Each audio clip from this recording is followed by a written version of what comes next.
Hi, and welcome to the first ever zebbie.works podcast. My name's Ashley Perky. I'm here with Zeb Perky, the owner and founder of zebbie.works. It is a full-service marketing agency. They do everything from design, copy, launching campaigns, and tracking metrics. What else can you tell us about zebbie.works? That's a good list. Oh yeah? I'd say, generally speaking, it's all retention. So email, SMS, CRO. Tell us from when you started to now, what's the growth been looking like? Yeah, it's been crazy. Left previous agency in 2022. And from pretty much beginning of 23 till this year, so January, we've scaled up to 12 brands. Wow. And 15 team members, from part-time to full-time, all making the magic happen. Awesome. Okay. By the way, it's fun to be talking to I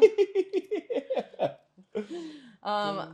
So today we have kind of a founder's story to be offering to you guys. Just some background of who Zeb is, where he came from, what things are really important to him, what's impacted him on his journey, and kind of the trajectory of where he sees business heading. So we'll kick it off with some questions. Cool. All right. So what is your background? What's your education, work experience? What shaped your journey before starting zebbie.works? Yeah, I'd say growing up, my dad owned a painting business. Shout out to Perky Works. Go Perky Works. Love your dad. And so at 12 years old, I had a paintbrush in my hand. Fast forward in high school, I did respite care with a young man with autism, all through high school, really. Left that, did retail, go Macy's, back and forth, odd jobs, and then found myself at a paper mill, early 20s. And I just thought, I love sales, I love marketing, I wanted something else. I got my real estate license and didn't practice a day of real estate. No, you didn't. Courting brokers and everything. And my mom had recently joined a company, partnered up with, it was called Doddles, and it was drawing animation. They needed me to fly around the country, attending comic conventions and building this dual-sided marketplace. And so I got really good on the sales side and CRM side and all that stuff, really cold outreach. But then also on the community side. And so we needed a quick way to build the community. And so I just went straight to automation. Right. Shout out to all my gamers out there with like auto clickers and bots. And so kind of use those same bots, automating engagement on social media. Left Doddles in 2020, beginning of 2020. Didn't know what I was going to do. I was kind of this weird tech guy in good old Wisconsin, and went to work at EE, which is Enthusiast Enterprises, and really opened up their email marketing funnel for D2C. So their direct-to-consumer business. Was there for 6 months, was looking for a quick change. Really, I wanted to make more money. Right. And during my Instagram automation days, I had met Chase Diamond. Yeah. Chase's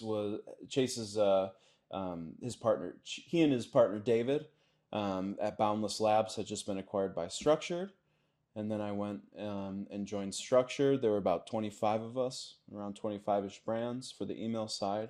When I left, there was over 100 of each, and so that got me to the end of 2022. Started zebbie.works the next month, really. Let me also speak to that in there, because one thing you might have noticed is missing is the educational side. There is none. One of the coolest things about it is that you were self-taught, that you needed to learn. I mean, you weren't like the best student in high school growing up, but when it's something that intrigues you, you will learn everything that there is to learn about it.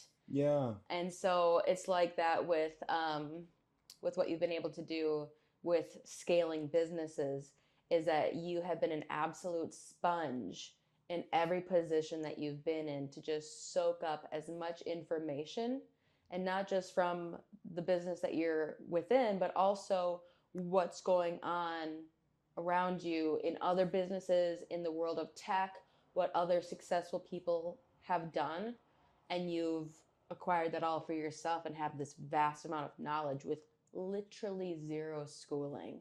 Yeah. I shouldn't say 0. He had what? How many weeks? It's 8 weeks. 8 weeks. 8 weeks what, like a local Local college, school, yeah. community college. Yeah. Yeah, dropped out real quick. Yeah, but that's impressive. It reminds me of my buddy Nick Manderfield. I was like early Dawdle days, and I was like, who can teach me SEO? That's when SEO was becoming sexy, and he's like, come meet me, because Nick was doing a bunch of SEO stuff, and I said, like, Nick, like, where's the study guide, or what's the rubric, or how do you do this? And he said, Zeb, there is no rubric. Yeah. Kind of like the frontiers, like the frontiersmen in the Wild West. Like, where's the map? There is no map. You have to draw it yourself. Right. And that opportunity for creativity and uniqueness was wonderful. Yeah. And so you're right. I just kept pushing the ball forward, leaning on what I'd learned in the past, and then looking what others were doing also to try to, achieve the objective. And a lot of YouTube universities that likes to call it. Oh, yeah. Oh, yeah. All right. Well, great. What was happening the moment that you decided to kick off zebbie.works? What was the catalyst?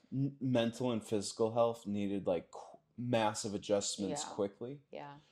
And so during that time, though, I had reached out to a few brands, took some consulting gigs doing like performance marketing stuff, doing a little bit of design stuff and copy stuff, pretty much jack of all trades, just trying to get anything going. Yeah.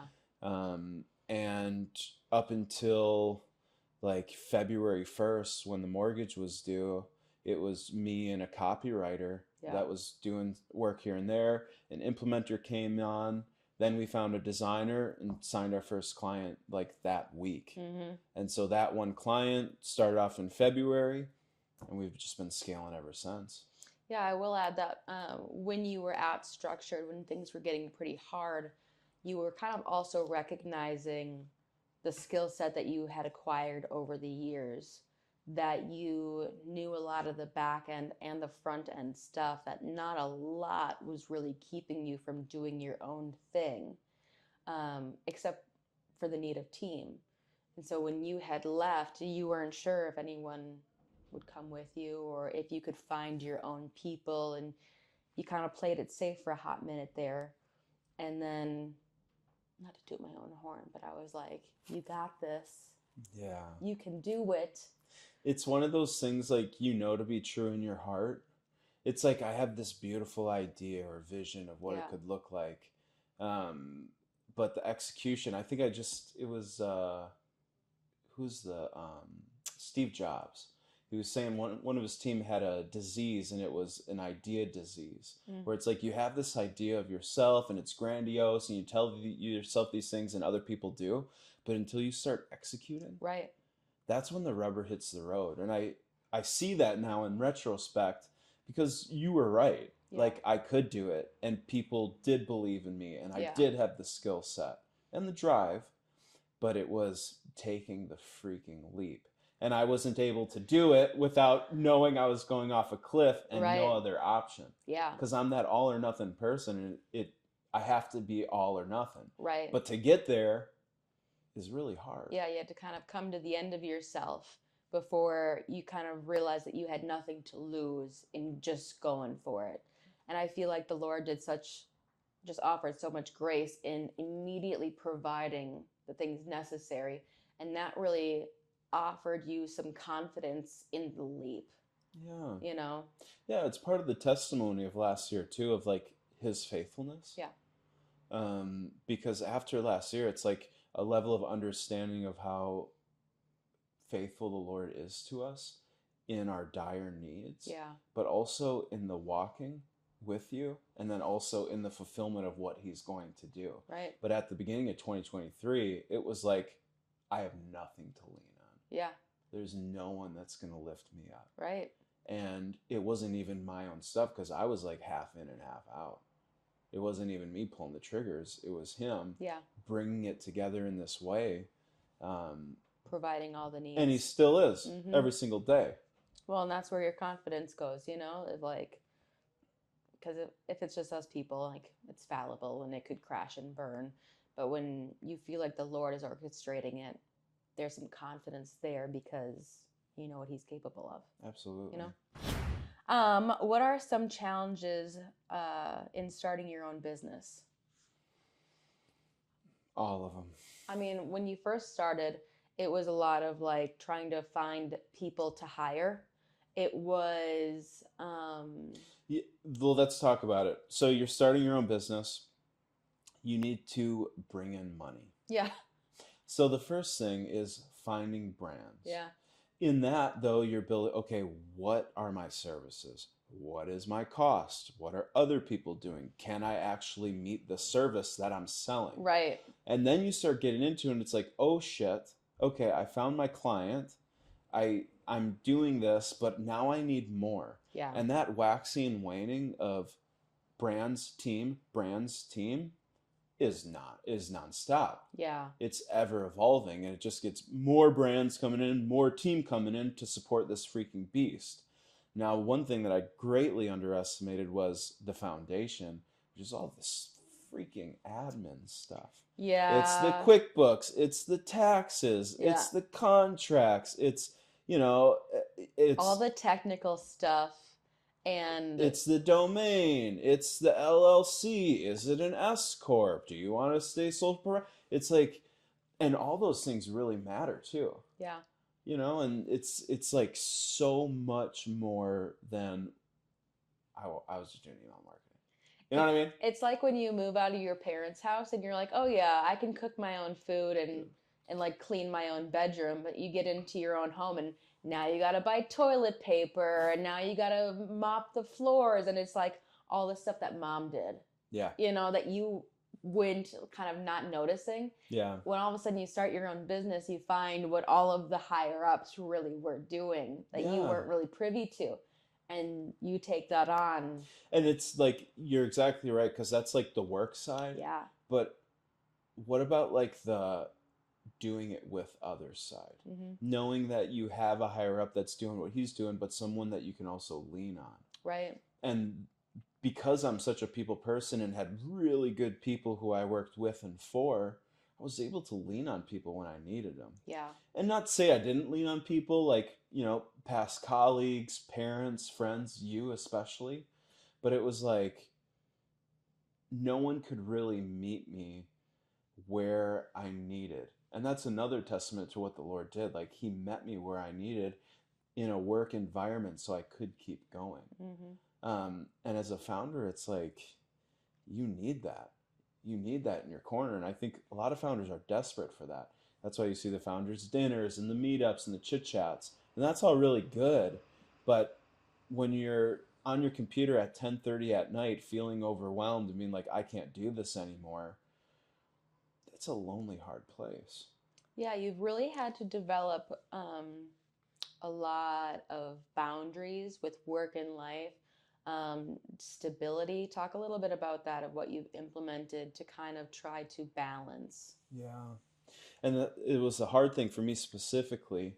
I wasn't a good student. I was smart, but I sucked on the homework and showing up and tests and stuff because I was just so all or nothing. Right. And falling behind, okay, screw it, this is hard. Yeah. And so it was like I had to become very rigid. And so started getting into, I wanted to get taking care of mental health. I was doing discipleship with a guy in our hometown. I was getting into therapy weekly. I was in prayer ministry too, and that was like 3 times a week. Yeah. Of some form of like emotional support, Yeah. mental support. Then on the flip side, in my background, in my past I've done amateur bodybuilding. I love the gym, but I've gone through the cycles of like gym bro, gain weight, gym bro, gain weight. And I wanted something that was going to focus more on discipline, confidence. And so I was like, you know what, let me find a fight gym. Yeah. And so now I do, and so last year I did a lot of Krav, kickbox. I was doing this like every day, Krav Maga and then kickboxing, alongside like really focusing on diet. Yeah. So like I think I was doing 1,600 calories a day and fitting in the day into that. And for me, it's like, that was pretty difficult. But I needed that rigidity and structure to keep freaking going. Yeah, it makes all the difference with your mental health. to have some form of exercise routinely, getting your heart right with the Lord, and having therapy in places to work through the mental strain, the emotional, and the spiritual.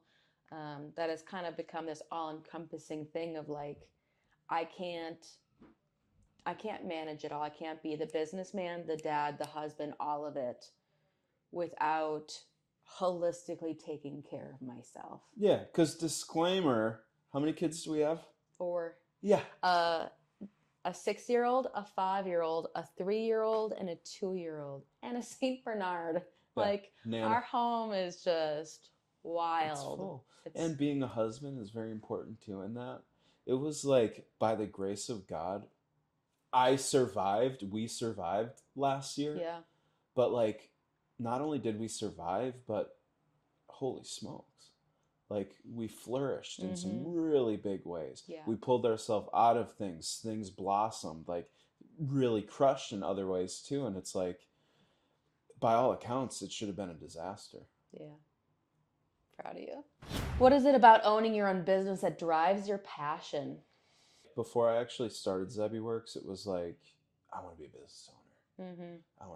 I don't want people to tell me what to do, but like, I want the pride of ownership. Yeah. I want it to be mine. I want to be responsible if it does well or fails. What I put in, I want to get out. Right. It's like, no, like, what really matters is that. Oh, because it's not about me at all. Yeah. It's about what we're doing together. Yeah, it's a beautiful. collaboration that you're really enjoying. Not just collaboration of what you're building in the industry, but collaboration of what you and your team are bringing together as individual strengths and seeing what can come of it, and collaboration of just community in general, who they all are and what they bring to the table interpersonally. Yeah. Yeah, that's wonderful. So if there's like one thing for me that like, I get giddy about or that excites me, I love the sales call. Yeah. I love the dance. I love the problem solving and being able to jive and flow and address concerns and bolster the agency and take licks, but also give licks. And it's like, it's, if there's something for me that drives me the most, it's being in the arena. Yeah. And fighting for your life, man. Yeah. Because I'm a fighter. Yeah. Too. Yeah. So it's like, I'm dodging punches and getting punched in the face. I love them both equally. It's true. So if comes home just sore right. from Krav Maga and kickboxing, and he's like, I just love it. So if like I'm getting beat up on a sales call, it's, how do I gotta do better? How can I do this? Yeah. But if it's going great, it's like, okay, don't get excited. This is what we're gonna do. This will come next. It's like, it's just the dance, and I freaking love it. Yeah. A 30-minute call will drive me for 2 weeks. Yeah. It's that adrenaline for you. Yeah, it's the adrenaline. Yeah. Life or death. Yeah. What learnings did you gain from previous ventures that contribute to your current entrepreneurial path? Yeah. I would say sacrifice from PerkyWorks and my dad. Seeing him work all day, the business would close down, like the retail space or whatever he was painting at, and then he'd go work all night. Yeah. And watching my dad, like, just work so hard was like so critical, especially as a boy. Yeah. Growing up in that, there was no laziness. Right. And also, it was only on the back of what Dad was doing. Mom was bringing in some through the Carpenter, which was a Christian bookstore that she partnered at. But Dad, like, carried us through the years. Right. Seeing the sacrifice and the hard work, but also doing damn good work and caring and having a good product, I was like, that was pivotal, foundational for me. Yeah. The PerkyWorks painting business is what you expect when you expect perfection, that it is meticulous, professional, will always get the job done to the absolute best of the ability to do so. And he had the opportunity along the way of marketing and advertising and stuff like that And he chose not to because he could tell that This the is my value, dad. yep, that the value of word of mouth was far better. It had a higher quality of advertising as anything could. And it was there. Yeah. Like it kept going. Yeah, And now because he's of the 25 quality years of in. work. Yeah, Yeah. that it spoke for itself. Yeah. So that was huge. But that's kind of something that you take into your business as well. They're like, yeah, advertising and marketing, whatever. But as far as who you are, I mean, I can remember you hopping on a call and somebody in New York had already heard about you. Yeah. You remember that? Yeah, that was sweet. That was humbling. It was it was humbling, and it was also like that's kind of when you know it's like an indicator, a leading indicator that you're on the right track. Absolutely. And so throughout the years too, I'll say like definitely with the autism and respite care, the EQ side of things, Yeah. being able to take care of someone that can't take care of themselves and walking through that with them was huge. As it pertains like how you treat your employees, you're saying, or what is Yeah. that? Yeah. What does that help you with? Understanding your own self? More so, less about how I treat others Mhm. because I was still a boy, 16 years old. It was more so me being okay in it. Yeah. Under like high stress Yeah, environments. you know, things are, you know, I can't say too much on it, just the nature of the work, but Yeah. it showed me that I didn't have to lose my mind when someone was losing theirs. Yeah. When I was taking care of them, I could Right. separate, I could distance, provide the care they needed, and then freak out later. You Yeah. know what I mean? Yeah. So from there, like moving on to Doddles, like especially the founder there was this element of getting after it no matter what. Mm-hmm. It was working all day, taking an airplane to LA, setting up a convention. It was booth, yeah. setting up the booth, going to bed, doing the booth all weekend, optimizing the booth during, sending data back to team. Now, this is Yeah. all in a weekend. Yeah. Coming back home Sunday night and showing up to work Monday. Yeah. And doing like 30 different things at the highest execution that you possibly could. I was going to say, it speaks to a whole level of confidence too, because going to those conventions, you have to put on. You know what I mean? You have to show up. You have to be peppy for like 12 hours straight. The biggest takeaway is that you have to do it. Yeah. And when you start pushing yourself, like think of boot camp. Yeah. They're literally training, like these drill sergeants are breaking them down. Yeah. And how do you build muscle? You tear it up. And so as a founder and entrepreneur, how do you keep pushing levels? You keep doing more. Yeah, you keep grinding. You keep grinding. Not to say it's all about the grind, because that's cheap, Yeah. I think. There's like a dance to it, or this element of like, today I'm surprised with how much I got done. It doesn't mean that I can take time off tomorrow. Yeah. I'm going to strive to do more than what I did yesterday because of how freaking good that felt. Yeah. And because I'm getting closer towards my goal.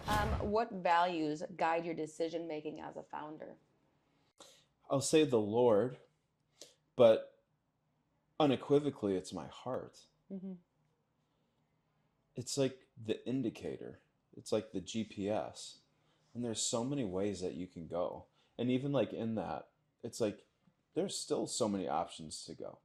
And sometimes like the Lord's not like, Zeb, do this today. But it's like because the Holy Spirit's active and working in us, it's like my heart is my guide. But no, like seriously, like I'll push and push and push. But if I get a little zing of like, you know, if my spirit's like, meh, yeah, you know, like I can lean on where I've come from to get to Yeah. where I'm going. right. When I'm really out in the dark and in deep waters and not sure where to go, it's my spirit and my heart that are like guiding me in that. Yeah. What impact do you hope to make through your business? We're so early. Here's what I would like to see through the zebbie.works business. Yeah. And it ties back again to what we've talked about before of just the business world being quite sharkish and so concerned with the performance side of things and what they can put out to their customers, that they're neglecting their employees. And what you've realized is that they're directly related. The health and the mental well-being and the care of the employees is directly related to what they're able to put out. Yeah. And so instead of pushing the employee to make a better product, what you're doing is loving and tending and guiding and helping your employees. And so what I would like to see is just like, I'd like to see that as like an industry change. And I think it started out with like me having to find that for myself over the years Yeah. and entering that place which I knew that I needed. I was going to say, you needed that when you were an Yeah. employee and Yeah, it I wasn't needed given it. to you in like any of them. Yeah. Yeah, and even like what I did get in those times in my past or what I didn't get kind of formatted who I was when I started. Mm-hmm. And it started for me like a cry of my heart and kind of like this legacy that I've built for myself. I needed to experience and go through that. I'm creating something for myself, therefore creating something for others. Team is now actively lifting and scaling it in their own right. And it's becoming more than just what I needed. It's also becoming what they needed and seeing like the refinement of that. It makes me think of a story. I would go to a school in Appleton and I'd speak to these kids who are about to graduate high school. And I would say, hey, what do you want to do? And they would say, well, I want to be an accountant or work in my uncle's construction company. And I said, okay, that's cool. What else do you like to do? And this was like before Goat or StockX or, Etsy was just popping off. And they're like, well, I really like selling sneakers. Or, hey, I really like making these beaded things. And so being able to be like, hey, like, there's opportunity for you there. Mm-hmm.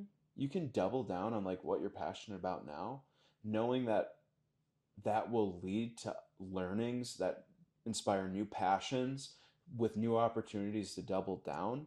There's like alternatives out here. Yeah. You're not just locked into what's in front. Fear does not have to drive you. Yeah.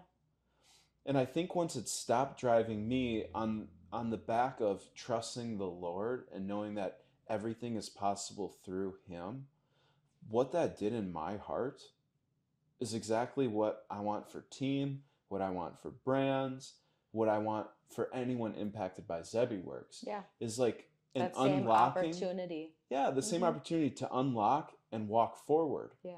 Knowing that it's not going to be easy, but you're going to be so much happier that you made the choice to do it. Well, yeah, because in the same way that you're following your passion of being your own businessman and boss, that they're following their own passions also of being designers and being copywriters, and having kind of a free space to do what they're good at and to receive like attaboys. With people they care about. Mm-hmm.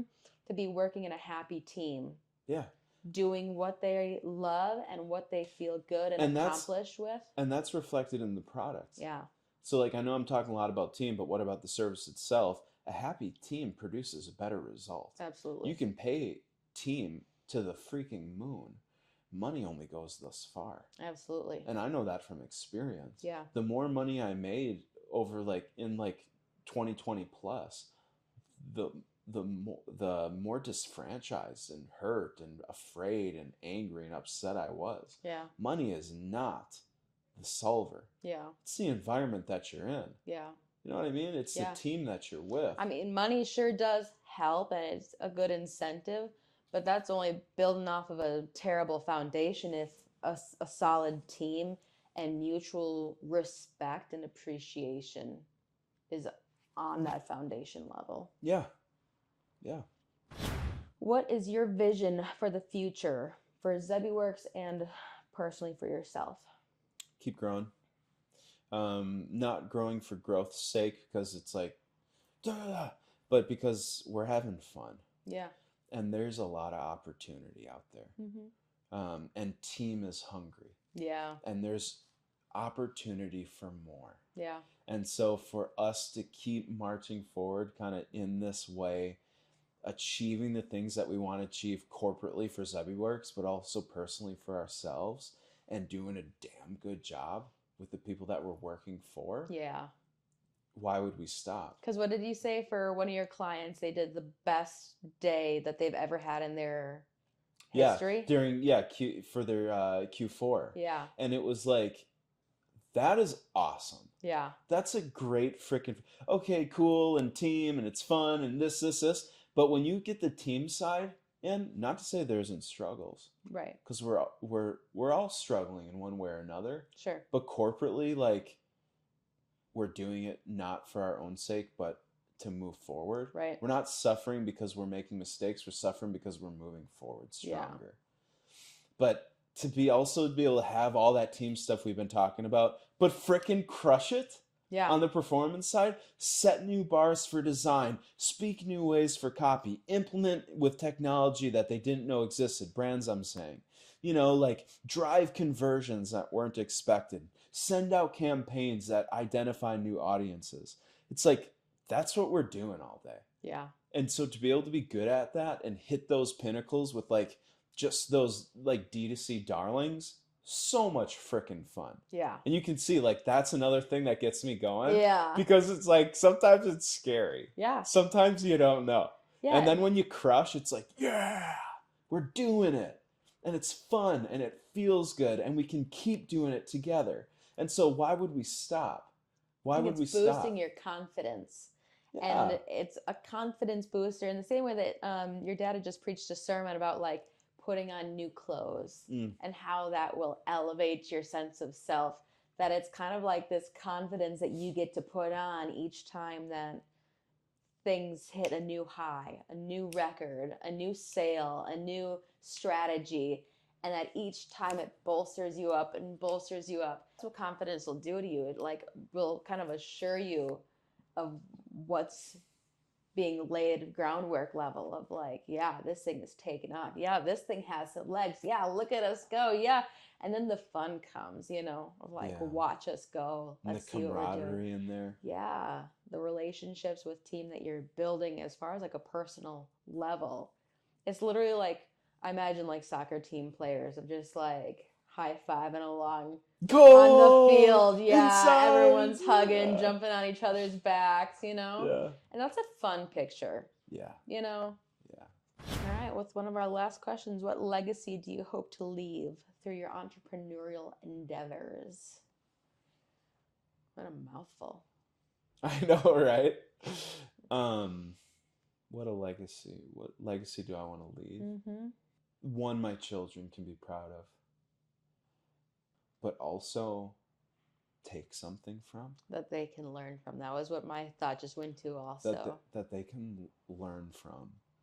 But then also that granddaddy Perky, is also impacting their kids. Future generations. And not even that my name needs to be known, but just the qualities that I'm thinking of Lord of the Rings because I just freaking watched. I just like totally went through it. I binged, but it's like almost like I'm digging in the dirt a lot. Yeah, I'm digging, and my nails get scraped up, and I get dirty, and I get frustrated, and hot, and then cold, and cranky, and then I find a diamond, and it's fun for a little bit, and then it's like there are treasures in life. There are treasures in the journey. And so to be able to live in a way and also give and teach out of the life that I'm living, to lead them and inspire them for their lives and their children's lives, because that impact continues. I'm still being impacted by my grandparents, and they've been gone for years. Mm-hmm.